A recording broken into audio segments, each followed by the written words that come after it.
NEET പരീക്ഷ ക്രമക്കേടിനേക്കാളും ഭീകരമാണ് PSC അഴിമതി.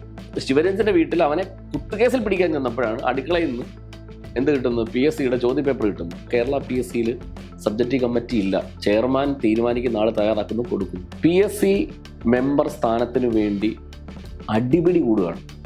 അതായത് UDF അധികാരത്തിൽ വരുമെന്ന് കാണുമ്പോൾ UDFകാരായിട്ടുള്ള ആൾക്കാർ സൈഡിൽ കൂടെ പോയി മന്ത്രിമാരെ കണ്ട് ഇതിനു വേണ്ടി കടിപിടി കൂടുകയാണ്. ഓരോ PSC ലിസ്റ്റ് വരുമ്പോഴും തിരുവനന്തപുരം സെക്രട്ടറിയുടെ മുമ്പിൽ ഭിക്ഷയെടുത്തും കണ്ണുകെട്ടിയും മെഴുകുതിരി കർപ്പൂരം വെച്ച് കൈ കത്തിച്ചൊക്കെ സമരം നടക്കുന്നുണ്ട്. ആരും മൈൻഡ് ചെയ്യുന്നില്ല. കേരള കോൺഗ്രസിന് 13 സീറ്റ് ചോദിച്ചും 9 കൊടുത്തിട്ടുള്ളൂ. അന്നത്തെ വാഗ്ദാനം ഒരു PSC മെമ്പർ ആയിരിക്കും. എത്ര കേസുകളാണ് പെൻഡിങ് അറിയാം. ഹൈക്കോടതിയിൽ, സുപ്രീം കോടതിയിൽ കേരള PSC ബന്ധപ്പെട്ട് ആയിരക്കണക്കിന് കേസുകൾ പെൻഡിങ് ഉണ്ട്. PSC ജോലി ചെയ്യുന്നതെല്ലാം PSC മറ്റേ സ്റ്റാഫാണ്. ഏതാ സർക്കാർ സർവീസിലെ സ്റ്റാഫാണ്. മെമ്പർമാർ 21 പേരുണ്ട്. ഒരെണ്ണം കാണത്തില്ല തിരുവനന്തപുരം PSC ഓഫീസ്. ഇവന്മാരെല്ലാം റോഡ് ചുറ്റി നടക്കുകയാണ്. ഇപ്പൊ കേരളത്തില് PSC വിഷയവും വരുന്നുണ്ട്. ഈ PSC വിഷയത്തിലും ഈ പ്രശ്നം എന്ന് പറഞ്ഞു കഴിഞ്ഞാൽ അവരുടെ ഈ പറയുന്നത് പോലെ തന്നെ ഒരു പറ്റം കുട്ടികൾ പഠിക്കുന്നു, അല്ലെങ്കിൽ PSC എക്സാം എഴുതുന്ന ആളുകൾ പഠിച്ച് കഷ്ടപ്പെട്ട് എഴുതുന്ന എക്സാം അത് പണത്തിന് വേണ്ടിയിട്ട് അല്ലെങ്കിൽ മറ്റ് പ്രത്യേകപ്പെട്ട ആളുകൾക്ക് വേണ്ടിയിട്ട് കൈമാറുകയാണ് ചെയ്യുന്നത്. അങ്ങനെ പോകുമ്പോൾ ഒരു കുടുംബത്തിലെ അല്ലെങ്കിൽ ചിലപ്പോൾ അവരുടെ പ്രതീക്ഷയായിരിക്കാം ഈ ഒരു പരീക്ഷ എഴുതുന്ന ആളും അല്ലെങ്കിൽ അവര് വളർത്തുന്ന മകൻ ആരും ആവട്ടെ. അങ്ങനെ അപ്പൊ ഇങ്ങനെയുള്ള കാര്യങ്ങളൊക്കെ നടക്കുമ്പോഴും ഇത്തരം അഴിമതി, ഈ പരീക്ഷാ ക്രമക്കേട്, പണത്തിന്റെ അഴിമതി അല്ലെങ്കിൽ കൈമാറുന്ന അഴിമതി ഒക്കെ നടത്തുമ്പോഴും നമ്മുടെ ഈ ഒരു കേരളത്തിലും അല്ലെങ്കിൽ ഈ നീറ്റ് എക്സാം നടന്ന ഡൽഹിയിലൊക്കെ നോക്കുമ്പോൾ ജനങ്ങളുടെ വിദ്യാഭ്യാസ സിസ്റ്റം എങ്ങോട്ടാണ് പോകുന്നത്, അല്ലെങ്കിൽ ഇവിടെ നടക്കുന്ന ഈ ഒരു അഴിമതിക്കെതിരെ എങ്ങനെയൊക്കെ ആയിരിക്കാം നമുക്ക് ഒരു പ്രതികരിക്കേണ്ടത്. ഇപ്പൊ സമരം ചെയ്തിരുന്നു, മണ്ണ് വാരത്തിരുന്ന്, എന്നിട്ട് പോലും യാതൊരു നടപടിയും ഉണ്ടായിട്ടില്ല ഇതുവരെ. അപ്പൊ നമ്മൾ ഇത്ര നാളും സമരം ചെയ്യുകയും ഇപ്പം നീറ്റ് പരീക്ഷ ഒഴികെ ബാക്കിയുള്ള കാര്യങ്ങൾ നോക്കുകയാണെങ്കിൽ പ്രതികരിക്കുകയും പരാതി കൊടുക്കുകയും ചെയ്തിട്ട് എന്തുകൊണ്ടാണ് ഇങ്ങനെ വൈകിപ്പിക്കുന്നത്? അല്ല, അത് ഈ സത്യത്തിൽ ഞാൻ അതിനെ കാണുന്നത് നീറ്റ് പരീക്ഷ ക്രമക്കേടിനേക്കാളും ഭീകരമാണ് PSC അഴിമതി. നീറ്റ് പരീക്ഷ എന്ന് പറഞ്ഞു കഴിഞ്ഞാൽ ഒരു നാഷണൽ ടെസ്റ്റിംഗ് ഏജൻസി എന്ന് പറയുന്ന ഏജൻസിക്ക് അത് കൊടുക്കുന്നു. അവർ ക്രമക്കേട് വരുന്നു, അത് ചോർത്തുന്നു, കൊടുക്കുന്നു, ഇതാണല്ലോ. പക്ഷേ PSC എന്ന് പറഞ്ഞാൽ അങ്ങനല്ല.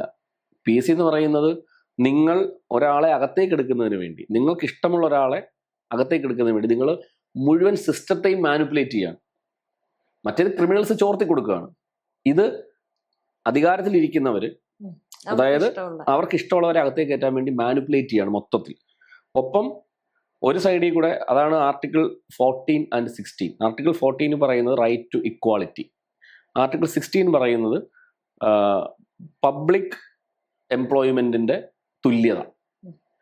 അപ്പം അങ്ങും ഞാനും എല്ലാം പഠിച്ച് PSC സെന്ററിൽ പോയി പരീക്ഷ എഴുതി നമ്മൾ പണം ചെലവാക്കി എഴുതിയിട്ട് മാർക്കിന് വേണ്ടി കാത്തിരിക്കുന്നു. മറ്റു ചിലർ ഇതൊന്നും ചെയ്യാതെ ആ റിസൾട്ട് വാങ്ങുന്നു. അപ്പം ആർട്ടിക്കിൾ 16 ലംഘനമാണ് ചെയ്തുകൊണ്ടിരിക്കുന്നത്. അപ്പം PSC എന്ന് പറഞ്ഞാൽ ഭരണഘടനാ സ്ഥാപനമാണ്. ഭരണഘടനയുടെ 311 മുതൽ എഴുതി വെച്ചിരിക്കുന്ന, അതായത് രാജ്യത്തെ ജനങ്ങൾക്ക് തൊഴിലവസരം തുല്യമായി കൊടുക്കുന്നതിന് കേരള PSC പോലെ പബ്ലിക് സർവീസ് കമ്മീഷൻ രൂപീകൃതമാകണമെന്ന് അംബേദ്കറിനെ പോലെ ബുദ്ധിയും വിവരമുള്ള ദീർഘവീക്ഷണമുള്ള രാജ്യ നേതാക്കന്മാർ എഴുതിയ ഒരു സാധനമാണ് PSC. ആ PSCയിൽ ഇരുന്നാണ് NR ബൈജുവിനെ പോലെ അല്ലെങ്കിൽ ആൾക്കാർ ഈ സാധനം ചോർത്തി കൊടുക്കുന്നത്. അപ്പം ഇവര് ഒരു ഭരണഘടനാ സ്ഥാപനത്തിൽ ഭരണഘടന സത്യം ചെയ്ത് അധികാരത്തിലിരുന്നിട്ട് ഈ നാട്ടിലെ സാധാരണ എല്ലാ മനുഷ്യർക്കും, അല്ലേ, അവിടെ PSC എഴുതാനായിട്ട് എല്ലാവർക്കും തുല്യ ഫീസാണല്ലോ. അവിടെ വെളുത്തവനെന്നോ കറുത്തവനെന്നോ ക്രിസ്ത്യാനിയെന്നോ മുസ്ലിമെന്നോ അല്ലെ ഹിന്ദുവെന്നോ ഇല്ലല്ലോ. PSCക്ക് യോഗ്യത, വിദ്യാഭ്യാസം. ആ യോഗ്യതയെ അട്ടിമറിക്കുക എന്ന് പറഞ്ഞാൽ, സത്യം പറഞ്ഞാൽ ഇവിടെ പറയുകയാണെങ്കിൽ ഇവനെയൊക്കെ സത്യത്തിൽ നിരത്തി നിർത്തി വെടിവെച്ച് കൊല്ലുക ചെയ്യുന്നത്. അത്രമാത്രം ക്രൂരതയാണ് കാണിക്കുന്നത്. കാരണം ഇപ്പം ഞാൻ എൻ്റെ ലൈഫിൽ ഒരു ഗവൺമെന്റ് ജോലി ഒരിക്കലും ആഗ്രഹിച്ചിട്ടില്ല. കാരണം നമ്മുടെ സ്വപ്നങ്ങളിൽ പോലും ഇല്ല ഒരു ഗവൺമെന്റ് ജോലി, നിശ്ചിത ശമ്പളം, അതൊന്നും നമ്മുടെ താല്പര്യങ്ങളല്ല നമുക്ക്. പക്ഷെ മറ്റു പലരും അങ്ങനല്ല. അവരൊരു ഗവൺമെന്റ് ജോലിക്ക് വേണ്ടി, അത് മനുഷ്യന്റെ സ്വപ്നമല്ലേ, അതിനെ കുറ്റം പറയാൻ പറ്റുമോ? ചിലർ പറയുന്ന ഡയലോഗ് ഉണ്ട്, പിന്നെ ഗവൺമെന്റ് ജോലി കിട്ടിയില്ല എന്താണ്, അങ്ങനെ പറയാൻ പാടില്ല. ആഗ്രഹമാണ് മനുഷ്യരുടെ, അല്ലേ, ഓരോരുത്തർക്കും ഓരോ ആഗ്രഹമാണ്. അങ്ങേക്ക് മീഡിയ പേഴ്സൺ ആവാൻ ആഗ്രഹിക്കുക, എനിക്ക് വക്കീൽ, അപ്പൊ വേറൊരാൾക്ക് ഒരു ഗവൺമെന്റ് സർവീസ് കയറാൻ ആഗ്രഹം ഉണ്ടായിരിക്കും. അപ്പൊ ആ ആഗ്രഹത്തെ മുഴുവൻ നശിപ്പിച്ചു. ആ സിസ്റ്റത്തെ, ആ ഭരണഘടന. ഇതിന് വേറെ കാര്യം കൂടെ ഉണ്ട്. നിങ്ങൾക്ക് നീറ്റ് പരീക്ഷ എന്ന് പറയുന്നത് ഇപ്പൊ രാജ്യവ്യാപകമായി ചർച്ച ചെയ്തു. നമുക്ക് അതിനകത്ത് പഴുതുകൾ അടയ്ക്കാൻ പുതിയ നിയമം കൊണ്ടുവരുന്നത് അതിനെ തടയാം. പക്ഷെ PSCക്ക് നിങ്ങളൊരു ബദൽ മാർഗം പറ. അപ്പൊ നാളെ PSC മൊത്തം ഇങ്ങനെയാണ്. പിന്നെ എങ്ങനെ എന്താണ് വേറെന്താ ഒരു ഓപ്ഷൻ ഇല്ല. വീണ്ടും നമുക്ക് ഇതിനെ വിശ്വസിക്കാനേ പറ്റുള്ളൂ. ഈ പരീക്ഷണ കുട്ടികൾ മനസ്സിൽ പറയും, ഓ ഇത് കിട്ടുമോ, കിട്ടത്തില്ല. അപ്പൊ ആ രീതിയിൽ ഈ സ്ഥാപനത്തെ മുഴുവൻ ഇവർ അട്ടിമറിച്ചു എന്നുള്ളതാണ്. മാത്രമല്ല പിൻവാതിൽ നിയമനങ്ങൾ. നമുക്കറിയാം 2019 CPO Kerala civil police officer ലിസ്റ്റുമായി ബന്ധപ്പെട്ട് 1, 2, 28 റാങ്ക് കിട്ടിയ SFIയുടെ നേതാക്കന്മാരായിരുന്നു. യൂണിവേഴ്സിറ്റി കോളേജ് SFI കേസായല്ലോ. അതെങ്ങനെയാണ് ആ കേസ് വന്നതെന്നറിയാമോ? യൂണിവേഴ്സിറ്റി കോളേജിൽ കുത്ത് കേസ് നടക്കുന്നു, തമ്മി കുത്തായി. അപ്പം അതിൽ പ്രതിയായ ശിവരഞ്ജിത്തിന്റെ വീട്ടിൽ പോലീസ് റെയ്ഡിന് ചെല്ലുന്നു. എനിക്ക് ഓർമ്മയുണ്ട്, ആക്ഷൻ ഹീറോ ബിജു സിനിമയ്ക്കകത്ത് വയർലെസ് നഷ്ടപ്പെടുന്നുണ്ട്. വയർലെസ് അന്വേഷിച്ച് ഒരു വീട്ടിൽ ചെല്ലുമ്പം അയാളുടെ വീട്ടിന്റെ അരിച്ചാക്കിനകത്ത് കുത്തി വെച്ചേക്കുന്നു. അപ്പോഴാണ് അവിടെ നിന്ന് കിട്ടുമ്പോഴാണ് അവനെ പിടിക്കുന്നത് എന്ന് പറയുന്നത് പോലെ ഈ ശിവരഞ്ജന്റെ വീട്ടിൽ അവനെ കുത്തുകേസിൽ പിടിക്കാൻ ചെന്നപ്പോഴാണ് അടുക്കളയിൽ നിന്ന് എന്ത് കിട്ടുന്നത്, PSCയുടെ ചോദ്യപേപ്പർ കിട്ടുന്നത്. അപ്പോഴാണ് പരിശോധിച്ചപ്പോൾ എന്തുവാണ്, ഇവരാണ് അതിന് തൊട്ടും നടത്തിയ എക്സാമിൽ കേരള സിവിൽ പോലീസ് 1ാം റാങ്ക് 1, 2, 28. കാര്യം പുറത്തു നിന്ന് SMS വഴി പറഞ്ഞു കൊടുത്തു. അതുപോലെ PSC ഏറ്റവും ഒരുപാടൊന്നും പറയണ്ട, വളരെ സിമ്പിളായിട്ട് പറഞ്ഞുതരാം. PSCയുടെ ചോദ്യങ്ങൾ തയ്യാറാക്കുന്നത് എങ്ങനെയാണെന്ന് വെച്ച് കഴിഞ്ഞാൽ, ഒരു പരീക്ഷയ്ക്ക് കേരള പോലീസ് പരീക്ഷ തീരുമാനിക്കുമ്പോഴത്തേന് പ്രഗത്ഭരായിട്ടുള്ള കുറേ പേരെ ചേർന്നൊരു സബ്ജക്റ്റീവ് കമ്മിറ്റി ഉണ്ട്. ക്വസ്റ്റ്യൻ പേപ്പർ സബ്ജക്റ്റീവ് കമ്മിറ്റി എന്നാണ് പറയുന്നത്. ഇവരോട് ക്വസ്റ്റ്യൻ പേപ്പർ തയ്യാറാക്കാൻ പറയും. രഹസ്യ സ്വഭാവത്തിലാണ് ഇവരിത് തയ്യാറാക്കിയിട്ട് ഒരു പ്ലെയിൻ കവറിലിട്ട് ചെയർമാന് കൊടുക്കും. അത് കൂട്ടിക്കുഴയ്ക്കും. ചിലപ്പോൾ ഒരു 5 or 6 സെറ്റ് കാണും. അപ്പോൾ ഒരു സെറ്റിൽ തന്നെ ഒരു 10 ക്വസ്റ്റ്യൻ കാണും. 1ാമത്തെ ക്വസ്റ്റ്യന് 10 എണ്ണം കാണും. ഇതിൽ നിന്ന് ഏതെങ്കിലും പല സെറ്റിൽ നിന്നും ക്വസ്റ്റ്യൻ എടുത്താണ് ചോദ്യപേപ്പർ തയ്യാറാക്കുക. ആർക്കും പ്രെഡിക്റ്റ് ചെയ്യാൻ പറ്റത്തില്ല. അപ്പോൾ നമുക്ക് ഒരാളോട് പറയാൻ പറ്റില്ല ഒരിക്കലും ഞാൻ ഇന്ന ചോദ്യപേപ്പർ ഇടുന്നു അത് വരുമെന്ന് പറയാൻ പറ്റത്തില്ല. പക്ഷെ ഇപ്പൊ കേരള PSCയിൽ സബ്ജക്റ്റീവ് കമ്മിറ്റി ഇല്ല. ചെയർമാൻ തീരുമാനിക്കുന്ന ആൾ തയ്യാറാക്കുന്നു, കൊടുക്കുന്നു. അതുപോലെ റീവാലുവേഷനും റീചെക്കും. ഇപ്പം ഞാൻ LLB എഴുതിയ ആളാണ്. സപ്ലി വരും, പഠിക്കാതെ പരീക്ഷ എഴുതുന്നതുകൊണ്ട് തോക്കും. അപ്പോൾ നമ്മൾ എന്ത് ചെയ്യും, ജയിക്കുമെന്ന് വെച്ചാൽ റീവാലുവേഷൻ കൊടുക്കും, ഫീസ് അടച്ചിട്ട്. റീവാലുവേഷൻ എന്ന് വെച്ച് കഴിഞ്ഞാൽ ഒന്നും കൂടെ അത് പരിശോധിക്കും. 1, 2, 3 പരിശോധിച്ചിട്ട് മാർക്ക് ചിലപ്പോൾ ഒരു സ്ഥലത്ത് 3, 3.5 അങ്ങനെ കിട്ടും. കേരള PSCയിൽ റീവാലുവേഷൻ ഇല്ല, റീചെക്ക് മാത്രമേ, പുനഃപരിശോധനയുള്ളൂ. എന്താ പുനഃപരിശോധന വെച്ച് കഴിഞ്ഞാൽ, ഇട്ടിരിക്കുന്ന മാർക്കുണ്ടല്ലോ അത് ടാബുലേഷൻ ഷീറ്റ് വന്നിട്ടുണ്ടോ എന്ന് മാത്രമേ പരിശോധിക്കുകയുള്ളൂ. പക്ഷെ ഇട്ടിരിക്കുന്ന മാർക്ക് മതിയോ ഈ ക്വസ്റ്റ്യൻ, അവൻ നന്നായി എഴുതിയിട്ടുണ്ടോ എന്ന് പരിശോധനയില്ല. PSCക്കുള്ള പരിപാടി എന്തിനാ ഇങ്ങനത്തെ സ്വഭാവം എന്തിനാണ്? അതുപോലെ തന്നെ നമ്മളൊരു റാങ്ക് ലിസ്റ്റ് പ്രസിദ്ധീകരിച്ചു, നമുക്കൊരു പരാതിയുണ്ട്. ആ പരാതി നമ്മൾ 15 ദിവസത്തിനകം അപേക്ഷ അടച്ച് നമ്മൾ PSCക്ക് കൊടുക്കണം.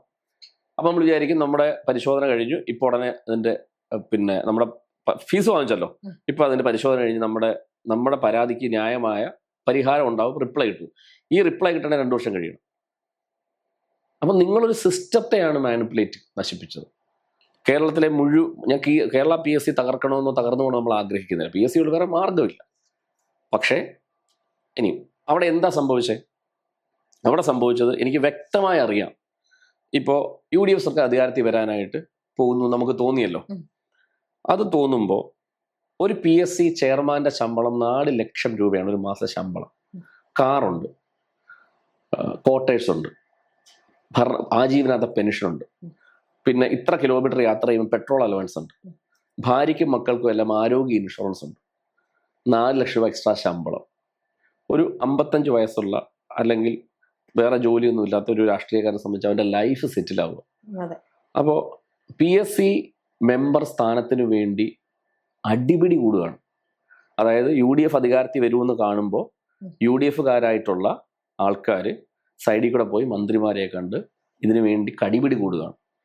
അതിനുവേണ്ടി കാശ് കൊടുക്കുകയാണ്. 50, 60 ലക്ഷം രൂപ അല്ലെങ്കിൽ 1 കോടി രൂപ കൊടുത്താണ് ഇത് പിടിക്കുന്നത്. ഈ പൈസ എങ്ങനെ തിരിച്ചു കിട്ടും? ശമ്പളത്തിന് മാത്രമല്ലല്ലോ. അപ്പോൾ അവിടെയാണ് ഇന്റർവ്യൂവിന്റെ രഹസ്യ സ്വഭാവം മാറുന്നത്. അതുകൊണ്ടാണ് അവിടെയാണ് ഇൻഡസ്ട്രി ആൻഡ് ഇൻഫ്രാസ്ട്രക്ചർ എന്ന് പറയുന്ന പ്ലാനിംഗ് ബോർഡിന്റെ ഒരു വ്യക്തി അയാൾ കേസിന് പോകുന്നത് അവിടെ വെച്ചാണ്. കാരണം അയാൾ ഇന്റർവ്യൂവിന് ചെന്നപ്പോൾ അയാളോട് ഒരു ചോദ്യം പോലും ചോദിച്ചില്ല. ഇന്റർവ്യൂ ഇരുന്നത് നിങ്ങൾ ഇന്റർവ്യൂ വന്നതെന്നാണ് ചെയർമാൻ ചോദിച്ചത്.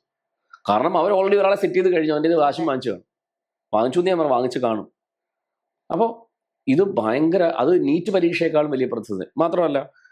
ഇതിന്റെ മറ്റൊരു സോഷ്യൽ പ്രശ്നം എന്താ അറിയോ? ഇതൊരു വലിയ സാമൂഹ്യ പ്രശ്നം കൂടെയുണ്ട്. ഒരു 20-25 വയസ്സൊക്കെ ആകുമ്പോഴാണല്ലോ PSC കഴിഞ്ഞാൽ നമ്മൾ തുടങ്ങുന്നത്. ഒരു ലൈഫ് അങ്ങ് ഇൻവെസ്റ്റ് ചെയ്യും, 5 വർഷം 6 വർഷം, 30-32 വയസ്സാകുമ്പോഴായിരിക്കും പരീക്ഷകളൊക്കെ വരുന്നത്. അപ്പോഴത്തേന് ഇവന് സ്വകാര്യ സ്ഥാപനത്തിൽ ജോലി കിട്ടത്തില്ല, കല്യാണ മാർക്കറ്റ് ഇടിയും.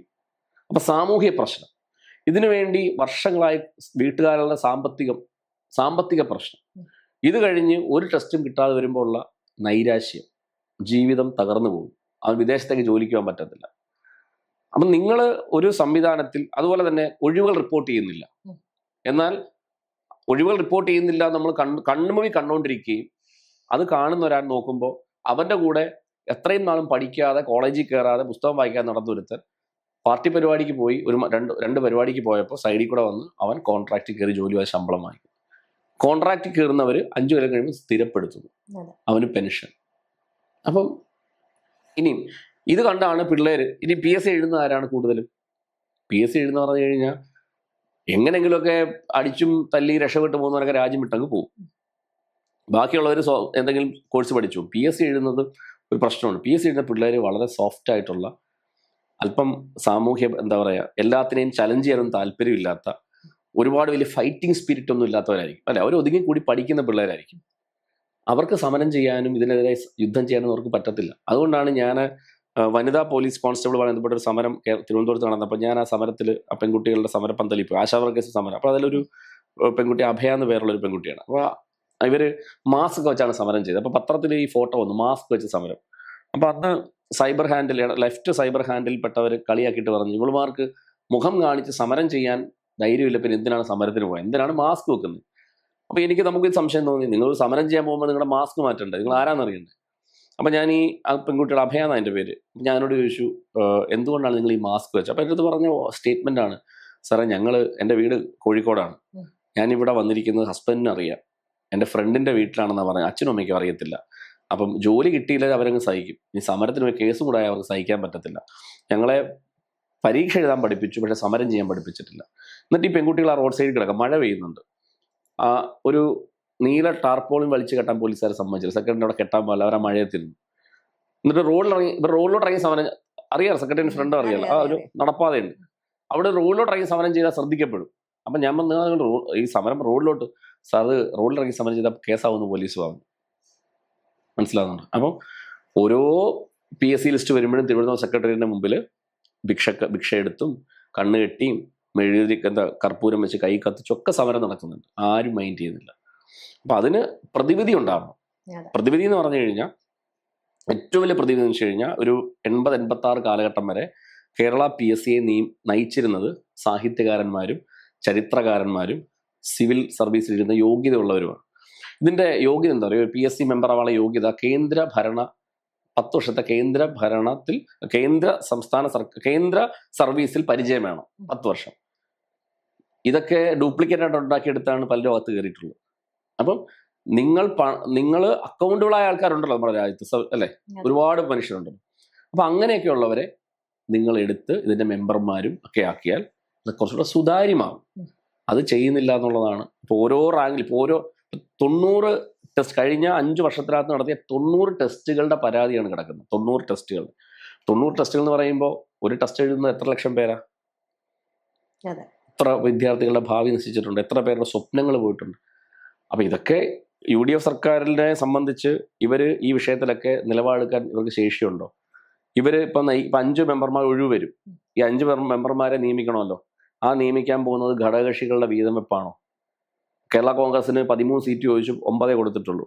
അന്നത്തെ വാഗ്ദാനം ഒരു PSC മെമ്പർ ആയിരിക്കും, ഏതെങ്കിലും കാശുള്ളവനേത് കാശ് വാങ്ങിച്ചായിരിക്കും. അത് തന്നെയാണ് ഇവരും ചെയ്യുന്നതെങ്കിൽ ഇതൊരിക്കലും നന്നാവാൻ പോകുന്നില്ല. അത് ഈ നാട്ടിലെ ചെറുപ്പക്കാരോട് കാണിക്കുന്ന ക്രൂരതയാണ്. അപ്പോൾ ഇനി ഇതിനകത്ത് വേറെ പ്രശ്നമുണ്ട്. ഈ ചെറുപ്പക്കാരെ സംബന്ധിച്ച് PSCയുമായി ബന്ധപ്പെട്ട് ഞാൻ മനസ്സിലാക്കുന്ന 55-60 സംഘടനയുണ്ട് ഇവർക്ക്. Kerala PSC rank holders association, Kerala PSC, അങ്ങനെ കുറേ ഉണ്ട്. ഇവർ 50 പേരും 50 നിലപാടാണ്. ഇവർക്കെല്ലാം കക്ഷി രാഷ്ട്രീയമുണ്ട്, ഇടതുപക്ഷക്കാരും ഉണ്ടല്ലോ ഇതിനകത്ത്, വലതുപക്ഷക്കാരും ഉണ്ട്, BJP. അപ്പം ഇവർ ഈ 50 പേര് ഒന്നിക്കത്തിൽ ഒരിക്കലും 25 പേരെ അവിടെ സമരത്തിന് വരത്തുള്ളൂ. 30 ലക്ഷം 40 ലക്ഷം പേരിന്ന് പരീക്ഷയ്ക്ക് 10 പേരെ അവിടെ വരത്തുള്ളൂ. അപ്പോൾ അവരെ ഭിന്നിപ്പിക്കും, മറ്റു കാര്യങ്ങൾ പറഞ്ഞു. അപ്പോൾ ഒരുമിച്ച് നിന്ന് ചെയ്താൽ എന്തെങ്കിലുമൊക്കെ മാറ്റം ഉണ്ടാവും ഞാൻ വിചാരിക്കുന്നു. നമ്മൾ അതിനുവേണ്ടിയൊക്കെയല്ലേ പറയുന്നേ. ഇപ്പം അങ്ങനെ ഒരു മാറ്റം ഉണ്ടായിട്ടില്ല, നിലവിലില്ല, ഒരു മാറ്റവും ഇല്ല. നിലവിലുള്ള മാറ്റം എന്ന് പറഞ്ഞാൽ ഇപ്പം വരുന്ന റാങ്ക് ലിസ്റ്റുകളും ഈ പറയുന്ന പോലെയാണ്. പറഞ്ഞില്ല, 2012 നടത്തിയ ജല അതോറിറ്റിയുടെ LD ക്ലർക്ക് പരീക്ഷയുടെ റിസൾട്ട് റാങ്ക് ലിസ്റ്റ് വന്ന് 2023. ഹോൾഡ് ചെയ്ത് കേസിന് പോയി ഹൈക്കോടതി സുപ്രീം കോടതി പോയി.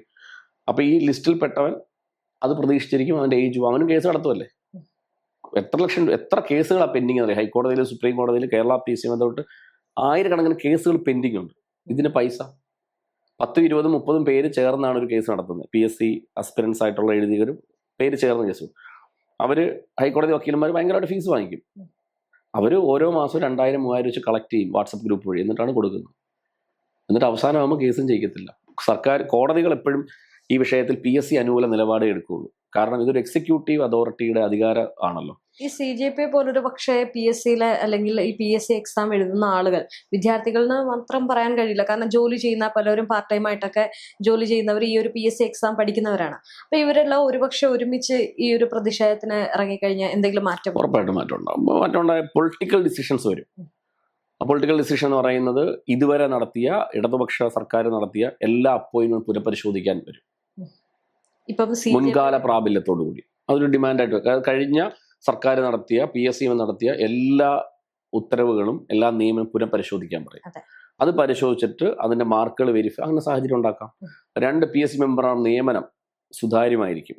അത് ഘടകകക്ഷികൾ വീതം വെച്ച് കൊടുക്കത്തില്ല. അതിന് പറയുന്ന എക്സ്പീരിയൻസ് ഉള്ളവരെ നിയമിക്കും. അതുപോലെ 21 മെമ്പർമാരുണ്ട്. എന്തിനാ? എന്റെയും അങ്ങയുടെയും നികുതി പണം കൊണ്ട് അവർ താമസിക്കുന്നത്. അതിൻ്റെ ഒന്നും ആവശ്യമില്ല. ഏറ്റവും വലിയ സംസ്ഥാനമായ UPയിലും ഒക്കെ 6-7 പേരേ ഉള്ളൂ. കേരളത്തിന് 21 പേരെ വെച്ചത്. 21 മന്ത്രിമാരല്ലേ, അതിന് 21 പേരെ വെച്ചേക്കും. എന്തിനാ 21 പേര്? 21 പേരെ നമ്മളെന്തിനാ തീറ്റിപ്പോറ്റുന്നേ? PSCയുടെ അവിടെ ഓഫീസിൽ പോയിട്ടുണ്ടോ? PSCയിൽ ജോലി ചെയ്യുന്നതെല്ലാം PSC മറ്റേ സ്റ്റാഫാണ്. ഏതാ? സർക്കാർ സർവീസിലെ സ്റ്റാഫാണ്. മെമ്പർമാർ 21 പേരുണ്ട്.